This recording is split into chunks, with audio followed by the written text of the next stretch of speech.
The content you are about to watch is not intended for children. Viewer discretion advised. Welcome back, Regretters. It's time for another episode of Regretful Reads. Today we are revisiting the life and times of Squidbob by Sanders Edge. We are up to part 11. So if you are not caught up, there is a very convenient playlist where you can do so. This story is entitled, A Sponge and an Octopus Can Grow the Family After All. Summary here says, after many months, the Squidward and Spongebob finally find the perfect addition to their family. Chapter 1. Is that a yes then? It had been 3 months since Squidward and Spongebob had started the adoption process. While Tina Rockreef, their adoption coordinator, had been wonderful, it was still unbelievably stressful for the couple. They'd met numerous kids, but none of them seemed to fit with the family. Why is this so hard? Spongebob sighed as he flopped back on the couch. I mean, I knew it was gonna be hard, but not this hard. I know, Sponge, Squidward shared his partner's exhaustion. But we will find someone, I promise. Maybe I should have just sponged up and got pregnant again, Spongebob said. At least that would have only been 2 weeks, and then we would have had a new addition. Sponge. Squidward wanted to pick his words carefully. Look, there's just too much risk with you being pregnant, and the tragedy we went through before. I don't want to risk anything, you know? I know, Squiddy. Spongebob dabbed a tear from his eye. Why does my stupid body have to be so stupid? Your body isn't stupid. Squidward put a tentacle around his partner. You've just been through so much mentally and physically the past couple of years. Adopting is the safest way for us to grow our family, even if it's hard work. And do you see how excited Claire is? She's been bouncing off the walls for months now. She's going to be such an amazing sister. You're right, Squiddy. Spongebob wiped away another tear. I love you. I love you too. Squidward smiled. They sat in silence for a few more minutes before Squidward's shell phone rang. He glanced at the caller ID and saw that it was Tina calling. Even though she'd called 100 times, every time the phone rang, all 3 of Squidward's hearts started racing. He'd never tell Spongebob, of course, since he needed to be the composed one after all. Still, the prospect of a potential adoption made him excited. Hello? Squidward answered the phone. Oh, hi, Tina. How are you doing? Everything good? I'm fine, thank you. So what's going on? Oh? Is that right? Yes. Let me ask SpongeBob. Ask SpongeBob what? Ask SpongeBob what? Ask SpongeBob what? SpongeBob was practically jumping up and down on the couch, like he did every time Tina called. Calm down, Sponge. Squidward put his tentacle over the phone. Tina has someone she'd like us to meet. When should we— No! SpongeBob screamed, as if Squidward expected any other answer from his partner. Okay, keep your square pants on.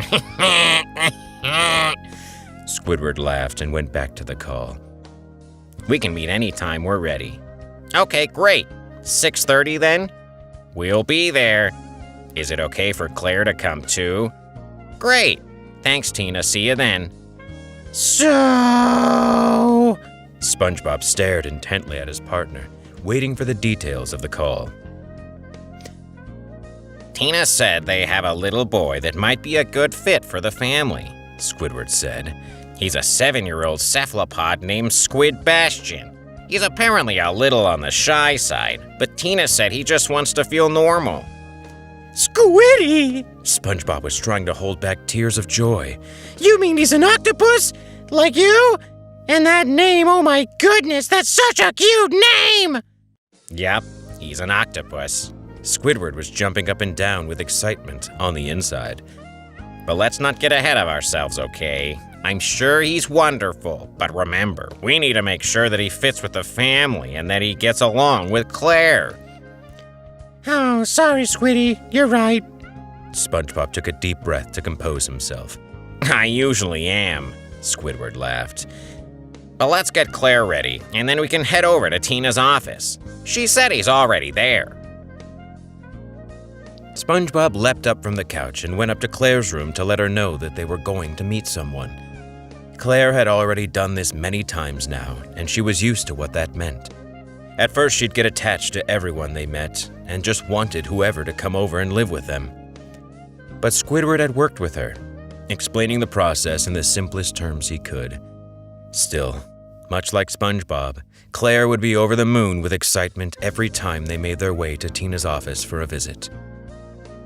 45 minutes later, the family of 3 was ready and piled into Squidward's boat for the trip to downtown Bikini Bottom. Claire sat in her boat seat, squirming with anticipation, and SpongeBob was chewing on his lip, trying not to show how nervous he was. Squidward remained calm as ever, but all of his hearts were racing, and he felt hot under the collar. He really hoped this would be the right fit for the family. He knew cephalopods, and it would certainly be easier on Squid Bastion if at least one of his parents were from the same species. The ride to the office was relatively short, and the trio sat in silence the entire way. Squidward was so lost in thought, he didn't even think to flip the radio on, and neither SpongeBob or Claire asked. We're here, Squidward announced as he pulled the boat into the parking spot. Now remember, this is just an initial visit, and we're going to see if Squid Bastion is a good fit for us. Don't get your hopes up, but remain positive. Without a word, the 3 exited the boat and made their way into the building. Oh, if it isn't my favorite family, Tina beamed as the 3 entered the office.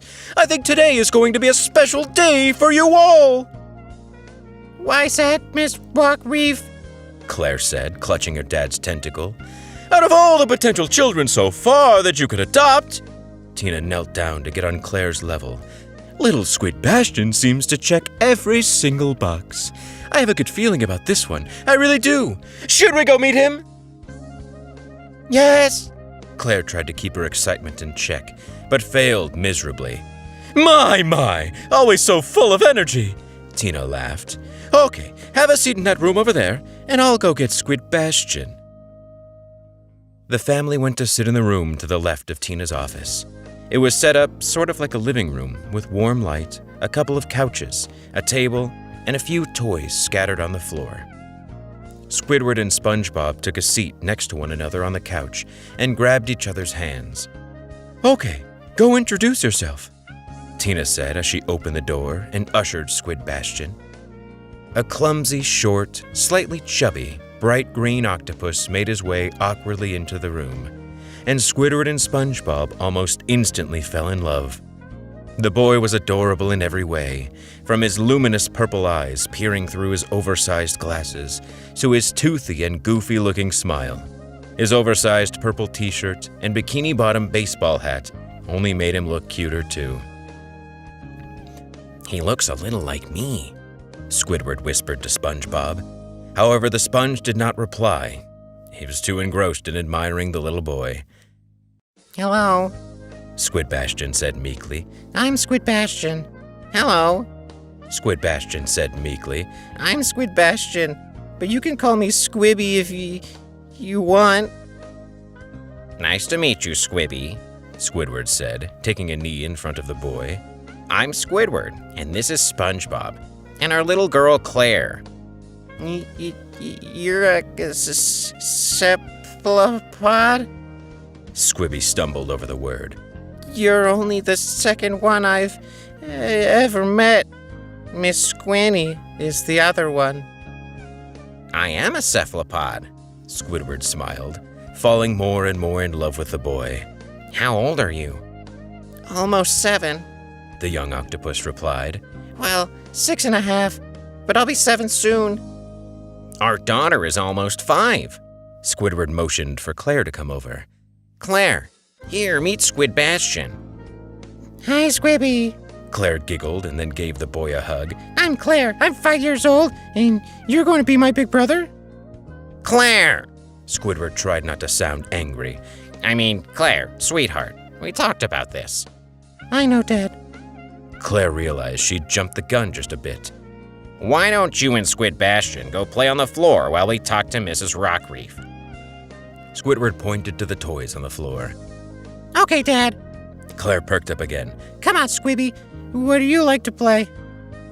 The two made their way to the toys, while Squidward went to join his clearly stunned partner, who was still glued to the couch. So? Squidward looked at Spongebob. Oh, my Neptune. Squidward said rather quietly. He's just perfect. I'm in love with him. I understand that you might need some time to think it over, Tina said. But we really would like Squid Bastion to be with a family that understands cephalopods. No offense, Squidward, but I know octopuses can be a bit asshole-ish. Squidward lowered his voice so as not to let the kids hear them laugh. Well, I was going to put it a bit nicer than that, Tina chuckled. But yes, I know octopuses can be a bit quirky and have different needs than other sea creatures. Neptune knows Tom, my husband, and I have a difficult time with Squenny when we adopted her. I mean, we figured it out, but it wasn't easy. I totally understand, Squidward replied. Can I ask why Squid Bastion was put up for adoption? He seems like such an adorable little kid, and octopuses aren't really known for giving their children up for adoption. Oh, it's kind of a sad story, really. Tina's expression changed. His father, as best as we know, left the family high and dry shortly after Squid Bastion was born.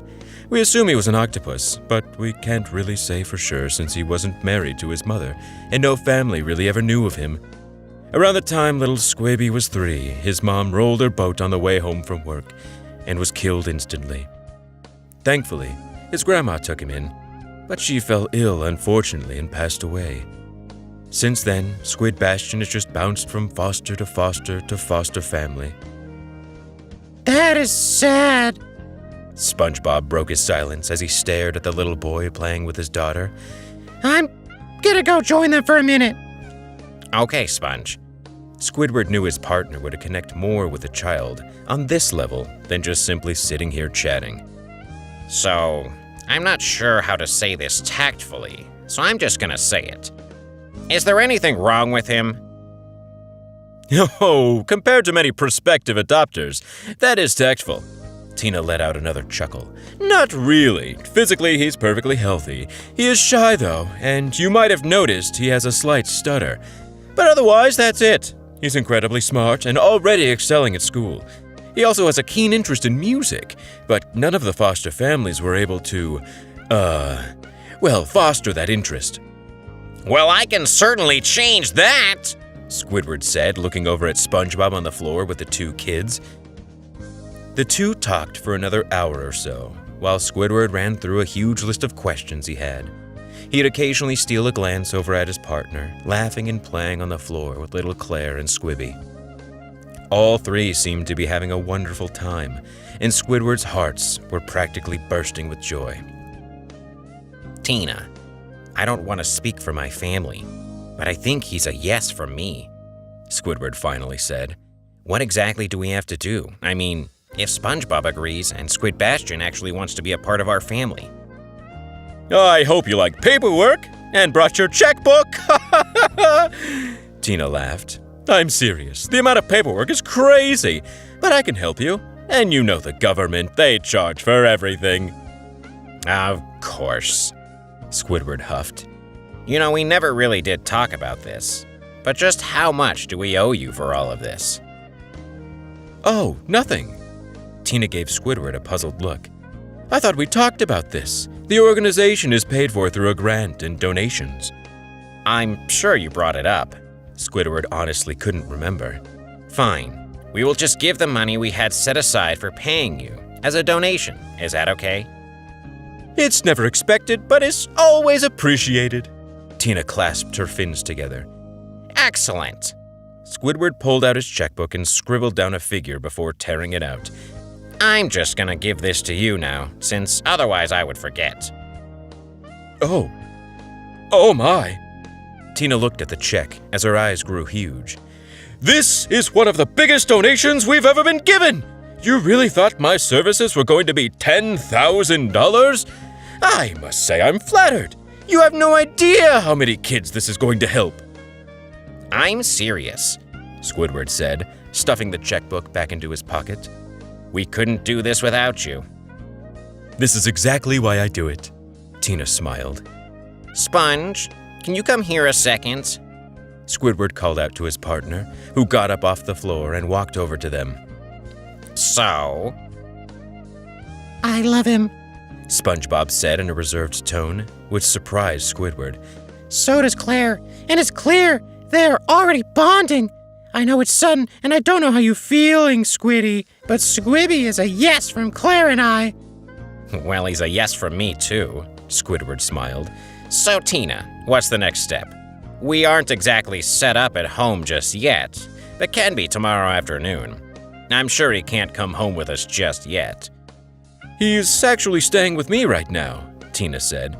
So he's in good fins. I typically take in kids who are in between foster homes, and I really didn't want to place Squibby in another foster home if I could help it. But as far as next steps go, there's paperwork, and we can get through everything in a few days. Can we ask Squid Bastion if he wants to be a part of our family? Spongebob piped up. He should get a say, I think. You're right, Sponge. Squidward knew what the answer was going to be, but was glad Spongebob was including the boy already. Squibby, can you come here, please? Yes, Mr. Squidward, the little octopus said. So, Spongebob and I have a question for you. Squidward smiled. Go on, Sponge. Squibby, Spongebob knelt down. how would you like to be a part of our family? Me as your daddy, Squidward as your dad, and Claire as your little sister? You want me? Squid Bastion was already crying. He'd always felt like no one wanted him. We want you to be our son. Squidward leaned over SpongeBob and looked at the boy. Only if you want to, though. I want to. Squibby sobbed. I can't believe it. Then it's settled, Squidward shouted. You're gonna be my big brother! Claire screamed at the top of her lungs and began dancing around before practically tackling Squid Bastion with a hug. SpongeBob was speechless for once in his life and could only cry tears of joy as he watched his daughter and new son leap around the room in excitement while squealing with delight. He couldn't believe that his family of 3 was now going to be a family of 4, and that he finally had another child to call his own. Sure, Squibby wasn't a baby like he'd wanted, but the boy was perfect in his eyes and was certainly in need of a loving home. SpongeBob knew that all 3 of them would give him just that. Chapter 2. Welcome Home. It took longer than expected for the paperwork to go through, thanks to mountains of red tape.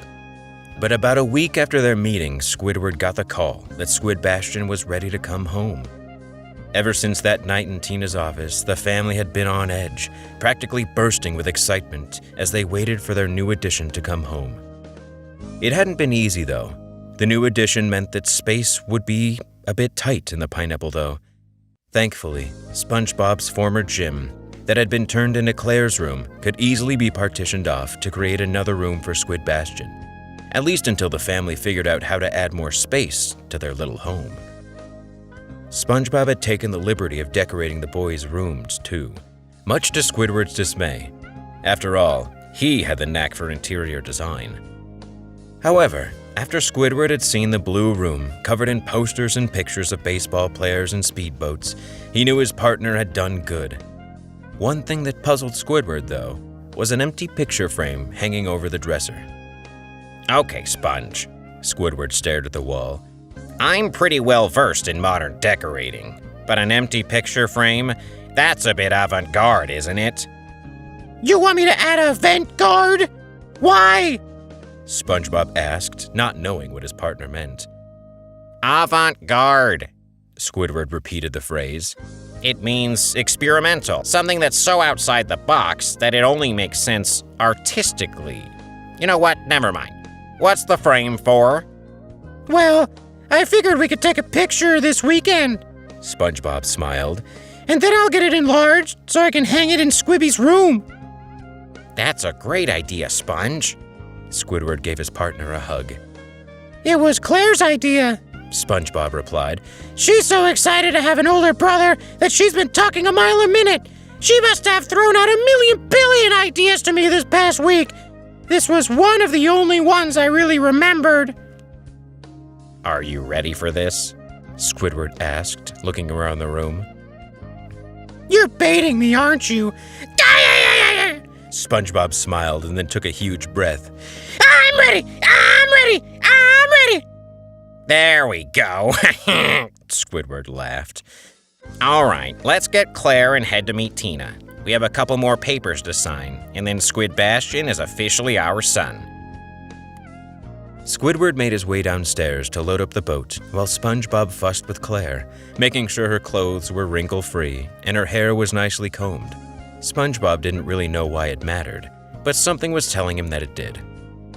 A few minutes later, with Claire in hand, SpongeBob made his way downstairs.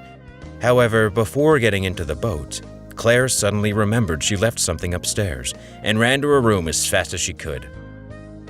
When she returned, she was holding a very poorly wrapped box with Squid Bastion's misspelled name written across it in crayon.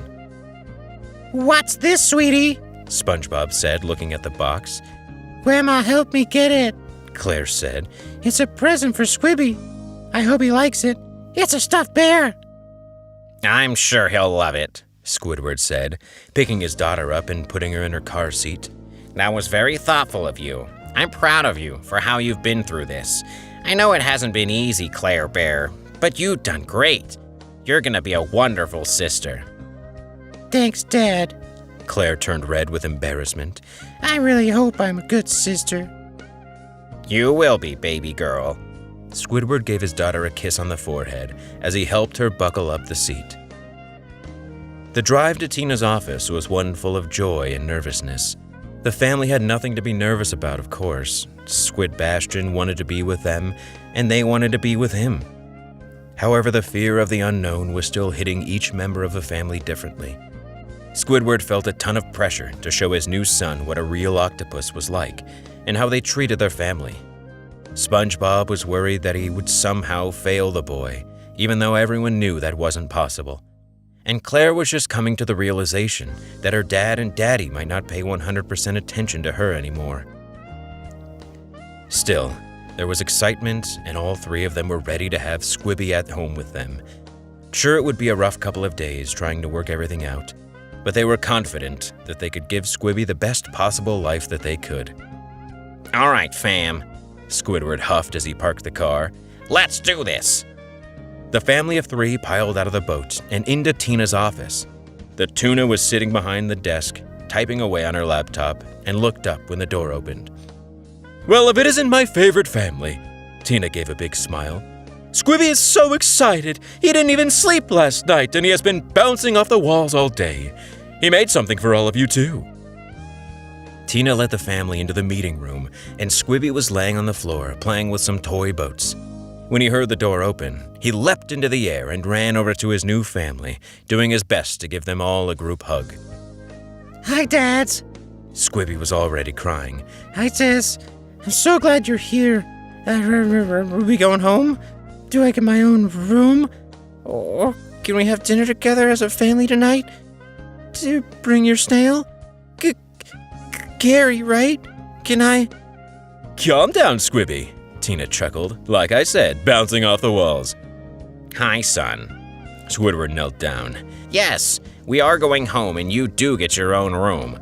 Although it might be a little small right now. And yes, we will have dinner tonight. But you have to help us cook it, okay? Okay, Dad. Squibby sniffled. I can do that. I can cook real good. Just you wait and see. I'm sure you can.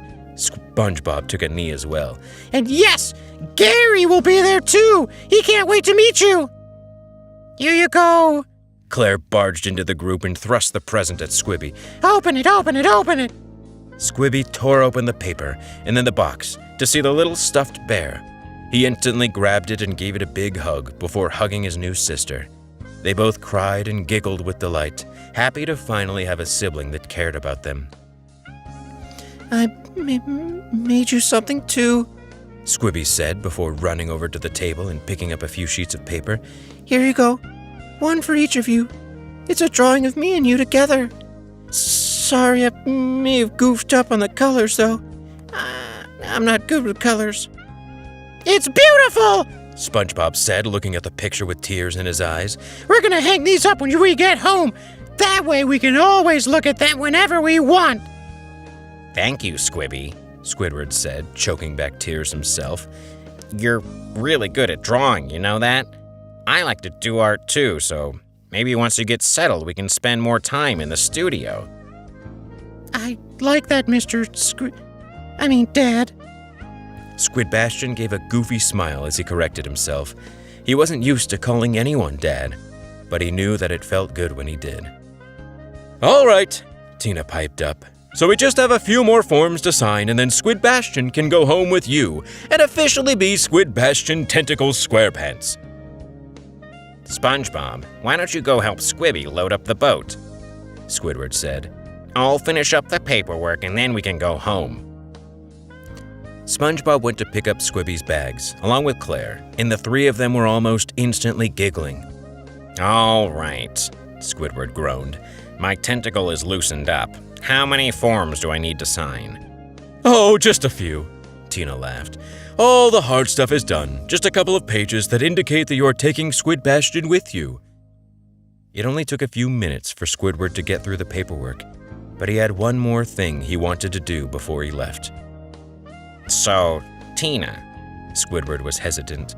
Look, I know we already gave you a donation, but...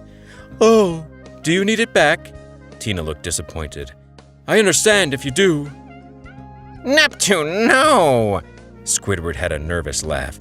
No, SpongeBob and I were talking. We want to give you some more. Here's another check for $5,000. You said the last one was going to help a bunch of kids, and we talked about it. We want to help more kids. But can you do me a favor and record this as being from Claire? She brought out her fishy bank the other day and wanted to donate the money that was in it. She's the sweetest little girl, Tina said, trying to hold back a flood of tears herself. And of course, thank you so much. Your family's gifts will work magic for so many kids. Also, I know this might be a bit forward to ask of me, but if Claire would like, we're always looking for a big sister or brother to help us. Basically, it's just playdates with kids. Squid Bastion is welcome too. I'll ask them. Squidward loved the idea. I think it's wonderful, though. Splendid! Tina gave Squidward a hug before the rest of the family returned. All set! Claire yelled. Can we go home now? I want to show Squibby his room! Of course, sweetheart, Squidward replied. SpongeBob, Claire, and Squibby all said their teary goodbyes to Tina before heading out to the boat. She'd been wonderful to work with and was now very much a part of their family. The drive home was significantly different from the trip to the office. The nerves were gone, and instead of silence, Squidward blasted the radio as the family sang along to some old song that left them all laughing with delight. We're here, Squidward announced as he pulled the boat into the garage. This is your new home, Squibby. My home? Squid Bastion was in state of shock. He hadn't heard those words in a long time, and was thankful that he finally had a loving family that wanted him to be there. Yes, son, SpongeBob replied. You're home forever and always. The end. Oh man, that one was getting me all teared up. Damn, Sanders Edge. I almost forgot how good of a writer you were. Make sure to give Sanders Edge some love on Twitter, at Sanders Edge, and also on the link in the description, his Archive of Our Own page. There are still 4 more parts to this, so we'll get through them, don't worry. But if you'd like to support this channel, you can. Patreon.com/regretfulreads. You get bonus stuff. It's all there, you'll see. Or you can become a YouTube member. Same stuff, just different, whatever. It doesn't matter. If you'd like to support, help me have money, then that's how you do it. Anyway, I'll see you next time. When... shit, I don't know what's gonna happen. But until then, goodbye.